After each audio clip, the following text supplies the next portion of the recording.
How's everybody? So a lot of people want to know how I achieved this curly look with my locks, so I'm going to make a brief tutorial showing you all how to do lock knots. I've already taken the initiative to wet two of my locks to make them straight. You definitely want to do this on wet hair. So if I were retwisting my hair, I retwist all of my locks clockwise, so I would retwist it. You want to think of this straight hair in thirds, so 1, 2, and 3. And you'll want to fold 2/3 of it up, leaving a third from the root to your right hand.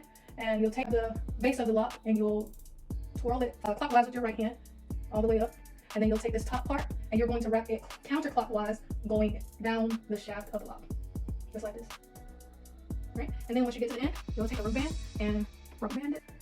Make sure you don't wrap your rubber band too many times. 3 is enough. You just want to do enough to hold it, and you just leave that in until it dries. Okay? I'm going to do 2 more, a wet one and then a dry one, so you all can see what I do when I take it down. So fast forward.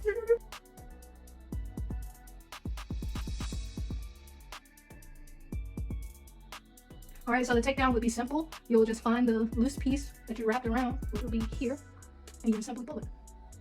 And there is your curl. Alright, and you're gonna do that over and over and over again until you finish. And this is going to be the finished product. I only left mine in overnight. Of course, if you wear your lock knots for a longer period of time, of course your curls would be tighter and they would last longer. Okay, so I hope that this was a help to you all. If you need any more assistance, feel free to leave me a comment or send me a message in my inbox. Alright, so next time, may peace and blessings be to you all.